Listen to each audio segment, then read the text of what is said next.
好了，我现在呢在宝马5系的拍摄现场啊，我现在身后这台呢就是他们刚刚发布的全新的电车宝马 i5。今天在这个展位呢，除了有电车的 i5，还有油的5系，所以今天的视频我和大家详细聊一聊这台车的外观、内饰、空间、车机啊。现在还不让人开出去驾驶啊，所以说关于这辆车的驾驶体验，如果后续有机会我们开到真车，再跟大家分享。我们先聊聊这台车的外观。新5系这一次最主打的就是这款闪耀铜灰，我不知道大家第一眼看到这是什么一个感受啊？我的第一感受是哇，这远峰蓝吗？这不是啊？雾灰色之下有一点淡淡蓝色，不同年龄层通吃啊。之所以叫铜灰呢，是因为在一些光线下呢会有这种黄铜色浮现。大家今天看到的所有车型都是为中国市场定制的加长版5系，那轴距超过了3.1米，官方没有透露具体的车身尺寸。对比前代5系，这一代5系呢因为增加了纯电版，所以车身更厚一点的，看到了吗？侧门板的阴影线条由下向上滑动上去，尾部线条的曲线放得更平了，可以说和前代相比是完全两代不同的设计了。正面呢是宝马标志性的环形格栅和天使眼大灯，下方有两个像小獠牙一样的设计。大家看这个车头设计是这次的运动套装风格啊，设计风格呢会更加现代。我对比一下前代的运动套装车头，大家可以看一下，车门后边呢有一个阿拉伯数字5，充电接通的时候会有呼吸灯效果，这也是中国版的定制专属啊。第二款配色，宝马经典的亮紫蓝，这应该是宝马非常经典的一款配色了吧？我在大街上走，看过很多个这款配色的宝马。这台车有3个不同的点，我需要单独说明一下。首先，与刚才的 i5 纯电不同啊，大家现在看到的这台呢是燃油版的5系。这次宝马采用的是油电同平台，外形两者是完全相同，内部空间是完全相同，用户呢可以自由的根据自己的需求来进行选择。比如说尾部这个设计，那纯电版和燃油版也几乎相同。这是油车版啊，这是油车版。排气筒的这个位置，燃油版采用的是隐藏式的排气管，就是将排气管隐藏在了车身内侧。第二个需要说明的是，这台车在外部饰条上呢是银色的方案，和刚才我们看到那台泰坦金的饰条有明显的区别。宝马这个泰坦金其实要更偏近黄铜质感，不会特别的浮夸，反而去增加了一些厚重感。我自己选择的话，应该会选泰坦金这个配饰啊，我就不知道要不要加钱。第3个不同是燃油版后门这个5数字5依然是可以亮光的，但是就没有纯电版刚充电的时候那种呼吸灯效果了。第3款配色是岩石灰，很温和，同时科技感十足。这款呢可能是现场几款里最商务的一款啊，就有一种那个不穿西装打领带的气质上就跟这个车不搭不协调这种感觉。这款需要注意的点是车头部分，大家注意啊，这台呢它是豪华套装，与刚才我们看到的运动套装小獠牙相比，豪华套装上呢要更传统一些。我其实在拍摄这个视频的时候，我是更喜欢豪华套装的。我当时觉得运动套装会不会这个要素有一些过多啊？但是回家我剪片子的时候发现，好像自己更喜欢运动套装一点。大家更喜欢哪个多一些呢？第4款配色，经典的矿石色，也就是白色。白色应该是大街上宝马最常见的一款配色了。家用车对于白色情有独钟啊，耐脏好打理。第5款配色，好家伙，第5款配色红色啊！我先不说这款颜色带给我怎样一个感受啊，我们先听一下音乐。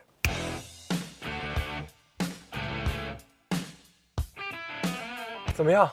是不是特别像钢铁侠的战甲呀？我的妈呀，是那种特别复古的红色，就是夺目但不浓艳，特别是配合泰坦金的饰条，简直就是钢铁侠专属配色啊！这款应该是给我最大惊喜的一款配色。在此之前，我自己买车从来没有哪怕一次考虑过买一款红色外观的车，但是5系这款红色真的是很心动。我如果自己买的话，可能会在灰蓝色和红色这2款之间2选1。现在感觉红色的话，可能还是需要一点点心理缓冲啊，毕竟它还是一个比较大胆的颜色。同时呢，我再对比一下前代5系的豪华套装，给大家做一个参考。还有一款黑色现场没有展示，大家自己脑补一下。说完外观，我们再来说一下内饰。与7系相比呢，5系的内饰设计风格要更年轻化。3款选装，第一个是灰色与橙色的双拼。注意啊，5系呢除了方向盘使用真皮材质，其他部分都使用的是环保皮革啊。环保皮革它的优点就是味道小，不容易出现褶皱，然后减少碳排放。不足呢，就是对于部分真皮爱好者可能需要适应一下。我现场体验，如果不说的话，其实很难分辨出这是环保皮革还是真皮。座椅柔软、宽厚、舒适，左右环抱的这个座椅也是中国区独占啊。座椅中间呢有一个中国区独占的汉字5啊。不要看车门，好像颜色好像很简单啊，就一个门上可能有7、8种不同的材质和工艺。软质皮革，这是偏硬质皮革，这是偏软质皮革。这个位置呢是树脂，这是硬塑料，这是铝合金板。这是硬塑料，这是硬质皮革，这个是织物，这个是硬塑料，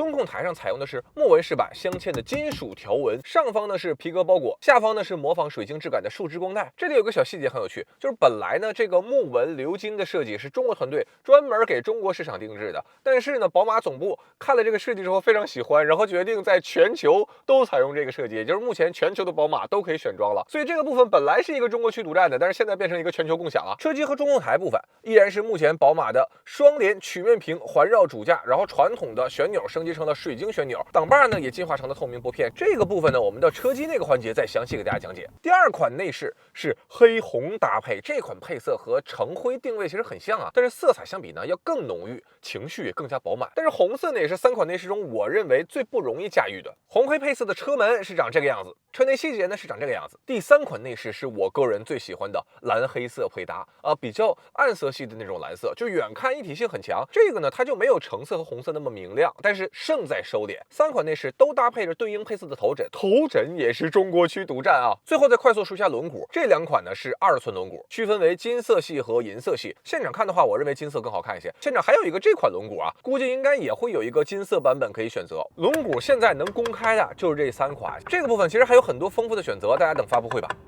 以上就是新5系的外观、内饰和轮毂。我个人会推荐的话，可能外观是优先推荐灰蓝色、红色和灰色；内饰的话呢，会优先推荐蓝黑色。至于木纹还是金属拉丝，这个我在现场看，我觉得都不错，就没有倾向性的推荐了。说完外观，我们再来说一说车机。这一次宝马5系的车机呢，依然是以驾驶员为中心，然后一个环绕曲面屏。这个部分我特意问了一下宝马，为什么没有安装现在特流行那种更大的屏幕以及副驾驶的屏幕呢？宝马的回答是，他们还是希望在前排始终是以驾驶员为中心，就是不希望副驾的屏幕对主驾造成干扰。我说那为什么主驾这个屏幕没有设计成那种比较宽的屏幕，而现在这种一横条呢？他们的回答是，他们内部评估啊，是对于5系如果屏幕太宽的话，那驾驶员可能会出现视线向下的情况，带来安全隐患，所以他们现在选择了一个接近平视的宽度。总之一句话，就是前排大部分的车机功能呢，宝马5系都是以驾驶为先，安全为先。就如果副驾你真的有那些娱乐需求，玩玩手机得了啊，玩玩手机啊。那么问题来了，宝马的车机表现如何呢？首先这块屏幕的素质很高啊，色彩和清晰度表现都很扎实。默认主界面呢是地图啊，常用功能放在左侧卡片上，触摸操作毫无压力。车机整体是比较流畅的，地图缩放呢虽然没有达到手机那么丝滑，但是日常操作是完全够用的。左侧呢，相当于一个你个人常用的一个卡片，比如说我们现在可以上下切换。你看这里有导航的信息啊，充电的信息啊，多媒体的信息啊，然后这里有个人通话，最近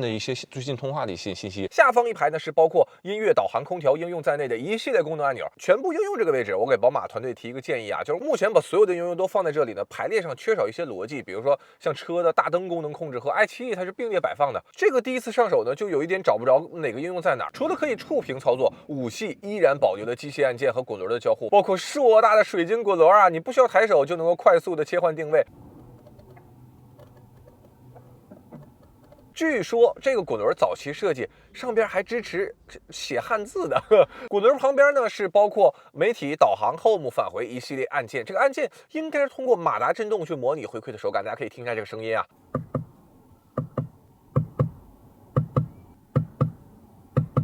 挂档是水晶挡片，操作逻辑呢依然很传统啊。这个位置呢是为中国用户特调的，就是如果是在欧洲的话呢，这个位置是一个水杯槽，而且大家看这个位置无线充电呢还支持一个吸风口，就是给这个手机充电的时候散热，看到了吗？它就开始自动充电了。这个位置呢，它也是一个放手机的地儿，但是它不能充电。这个槽是专门为中国用户优化的，就是它支持放很大的手机。我在体验宝马5和 i5的时候，我有一个很明显的感受，就是这台车它的设计很先锋，但是交互很传统。我感觉宝马对于这种交互操作它是非常谨慎的，他们很担心过于激进的交互会不会给用户带来不适应感。关于谨慎交互这个环节啊，除了刚才我提到的中控台和水晶拨片之外，还拥有非常正常的外门把手和内门把手。就现在很多用户对于那种科技感特强的车门他不会开，就在外边罚站罚半天，就研究这个门怎么弹出来，是往前开还是往后开。5系的外门把手呢，虽然说你看交互上和传统的车门很像，但是其实它简化的机械结构就是很轻盈的向外一拉就能够实现开门，包括这空调出风口，大家看，你现在看宝马 i5，它的这个位置你其实是察觉不到这空调出风口在哪里的，对不对？就是一个很现代的设计，但是同时呢，它的调整空调出风口又非常的传统。大家看，在这个位置和这个位置分别是主副驾的，我往上调，这风就往上吹，是不是就是我们原来的那种很传统的机械式的调出风口？往下调就是往下吹，往右推呢就是往右吹，往左推呢就是往左吹。所以就像我刚才所说的，这台车它的设计很先锋，但是交互很传统。关于5系车机有几个非常有趣的功能，我跟大家快速分享一下。首先第一个呢，就是跟7系体验很接近的氛围和灯光，一共有7种模式啊，包括运动模式。这种模式下呢，就会把加速能力提升到最大，然后氛围灯呢会切换成极具速度感的红蓝交织啊，天窗光带会切换成同样的颜色。第二种呢是节能模式，光带会变成蓝色，然后同时加速能力呢给降到最低，同时减小空调风速。就假设你油啊或者电啊不够了，你希望这车再坚持，努力的往前开一开，这个时候就可以开启节能模式。这个模式之下呢，天窗的光带会关闭。第三个运动模式，车内光带呢会产生这种类似于呼吸的效果啊，颜色上很像梵高的星空，天窗呢会带有这种韵律的闪烁，我个人是非常喜欢这个模式的。第四个舒缓模式，光带会变成蓝白色，遮阳帘关闭，保证外界不会干扰车内。第5种模式，影院模式，就关闭遮阳帘并放下后舱全景大屏。关于这个大屏体验如何，我们一会儿详聊。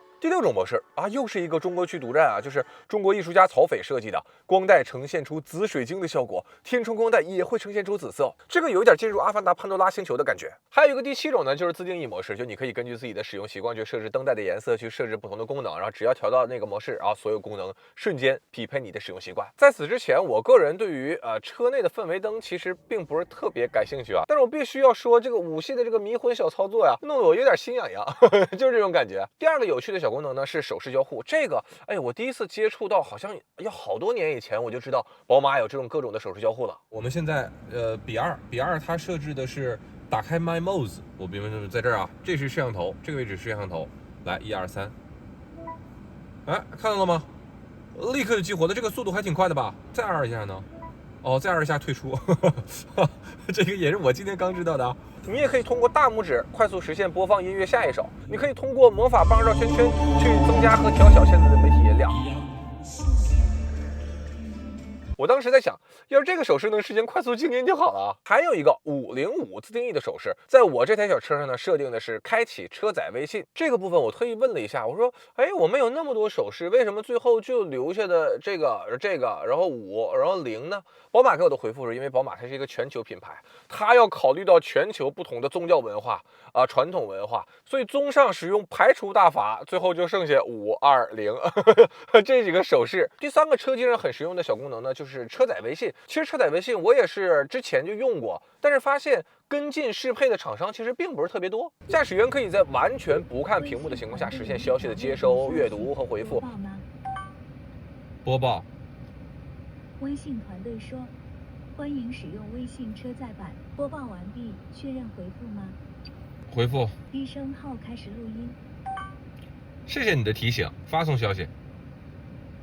已发送。车载微信呢，还可以将朋友发来的地图信息直接投屏在车机导航里，省下复杂的输入地址的时间。第4个功能 CarPlay， 我不瞒大家说啊，我虽然使用 iPhone 这么多年，但宝马5系居然是我第一台使用 CarPlay 功能的这样一辆车，就是因为很多车它不支持 CarPlay。视频里这台 i5，因为软件还没有就绪啊，所以说我借了一台7系，我来感受一下 CarPlay。CarPlay 整体操作确实很流畅啊，界面很好看，而且很熟悉。不过所有的视频软件啊，在 CarPlay 上都是以音频形式体现的啊，就还是一个注意安全第一。我觉得宝马对于 CarPlay 支持最好的，就是它可以在导航的过程中，把 CarPlay 的导航信息直接投射到5系它的驾驶员正前方的仪表盘上。这个体验，我认为是 CarPlay 所有场景里我最喜欢的一个场景。最后一个功能就是这块屏幕，它是可以看视频的。那必须要说，和现在很多新势力那种大屏相比，它确实不能算是大屏，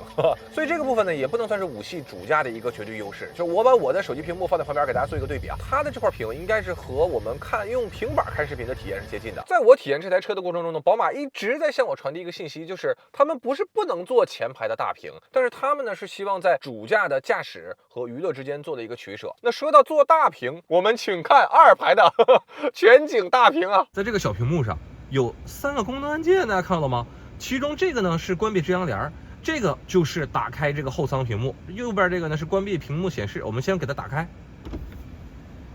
一块铺满整个视野的巨幕大屏瞬间降临。注意，这块超级大屏它也是中国区加长版车型独占的。大家现在看到的呢，是一块31英寸 8K 分辨率32:9的超级大屏幕啊。进入系统之后的默认界面呢，首先这是推荐观看的视频啊，没错，二排大屏的应用商店居然是华为应用商店，所以大家可以看一下，宝马这台车它是融合了苹果的 CarPlay、华为的应用商店、腾讯的车载微信，还有爱奇艺的视频。好家伙，我用过去这么多数码产品，我都没有见过哥4个这么和谐过啊！我现在就可以调整它的角度，比如说现在它的向后角度已经要达到最后了，然后我可以摁一下，看到吗？它会向前，哎，还可以再向前啊，向前是2个角度，哎，向后是2个角度，然后在这个位置也可以向前，哎，大概是这样一个档位，一个档位就是到头了，然后我们可以给它向后。哦，所以说我试试能不能让它中间无极的停止啊？不行。所以说它其实就是2个档位。这块大屏我最喜欢的一点就是因为它宽呐，它可以平时的时候看16:9的视频，然后其实我看21:9的这种电影的时候，我可以完整的显示所有的内容，就它不用黑边裁切，这个感觉真的非常的爽。而且呢，它做成这种横贯全车的屏幕有一个好处，就是它可以把显示的内容集中在左侧显示，或者集中在右侧显示。就假如二排只有你自己乘坐，你就可以让电影离你近一些。这个设计的点我觉得非常实用。当然还有更夸张的，可以以32:9的显示比例去显示电影的内容。但是呢，在这个比例之下，画面的内容就会有明显的裁切了。它看起来确实很震撼，但是呢，也丢失了很多画面的细节，比如说这连字幕都没有了啊。所以我不建议大家采用这个比例去看视频。好，游戏有原生32:9哦，踢球的游戏好像也可以这种32:9显示。回头我给大家测试一下。需要提醒大家，因为武器它的二排空间没有7系那么夸张，所以如果你用32:9去看电影的话呢，你会发现你的视野啊很难完整的收纳整个屏幕的内容，就会比较累。这个部分我还特意问了一下宝马，我说哎，可不可以左右两边看不同的内容？因为正好两边都是16:9嘛，你左边就比如看足球，右边看再见爱人。然后宝马说目前还没有开发这个功能。我说啊，几个小细节快速带大家过一下。第一个，大屏两侧的空间可以显示日历和天气信息。第二个，这块大屏呢可以通过蓝牙耳机配对，从而不会对驾驶员产生干扰。第三，大屏背后拥有一个 USB-C 和 HDMI 接口，你可以实现无线投屏，或者说连接游戏主机。第四，大屏标配的一个摄像头，目前呢还不能激活使用，推测后续可支持一些视频会议之类的。第五，车内所有的数据流量都是5G 信号。第六，前3年所有的流量都免费啊，日常大家想看电影可以随便看。那么聊完了车机部分，最后我们来聊一下车内的空间。先给大家看一下我坐这台车啊，我身高呢是182，那前排座椅前沿调整到和方向盘下沿平齐的位置，这种状态下，我在后排腿部到座椅的距离。大家看到的这个武器呢是中国区定制的，就是长轴版，轴距超过了3.1米，所以前后的空间还是相当宽敞的。空间部分，我认为大家可以关注几个点。第一个点就是二排纵向的腿部空间，武器无论是燃油版还是纯电版，那内部空间是完全相同的。大家可以看一下，它的地台非常低，就不会像一些电车那样，就是因为底部增加了电池，所以地台就会变得比较高，坐的时候就好像坐这个小板凳一样，腿是撑起来的。武器的二排腿部落地效果非常舒适。另外大家注意啊，武器它的脚部地台很低，但是呢座椅下方地台就完全高起来了，就相当于这样一个空间的置换，既保留了电池的空间，又保留了腿部的空间。第二个很多人关注的点就是二排腿部横向的空间，这个部分宝马有这样一个小心思，就是 i5 它为了增加后排的膝部空间，它把前排座椅挖出了2个凹槽，大家看到了吗？所以理论上来说，如果你是一个特别高的人，腿特别长的人，你的正常的膝盖可能到这个位置，但是你坐 i5 的话，你可以到这个位置。到我膝盖的话，应该是16到17厘米左右，凹槽的这位置就变成19厘米了，18到19厘米，也就是通过这个凹槽，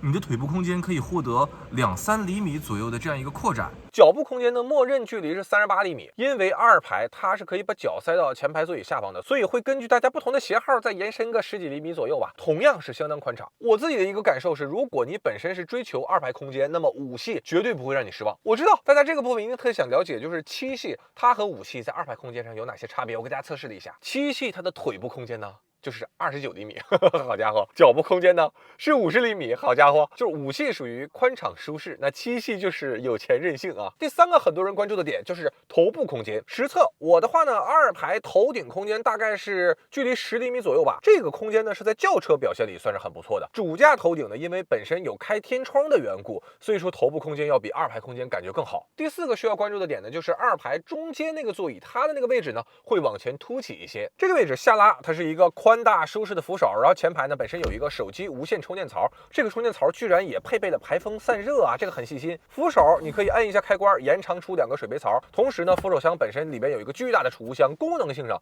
基本是拉满了。但是需要注意，因为这个扶手箱本身呢它是比较突出的，加上5系它本身也是行政定位，所以2排中间这个位置呢就不推荐坐人了，还是4个人乘坐是一个最舒适的状态。以上就是我在现场给大家带来的关于宝马燃油版的5以及纯电版的i5详细的各方面的体验啊。我以前接触过宝马，但是应该没有这么近距离的充分的去感受宝马设计的各种细节。我对这台车的一个感受是它很先锋，同时呢它又很克制，它很科技，同时它又很传统。如果说7系它是追求一种奢华和极致，那么5系是追求一种平衡，一种在驾驶、空间、舒适之间的平衡。好了，以上呢就是本期视频的全部内容。关于这款车的驾驶体验，后续有机会再跟大家详细分享。希望我的这个视频能给大家在购买的过程中提供有价值的参考。我是周文泽，我们下个视频再见。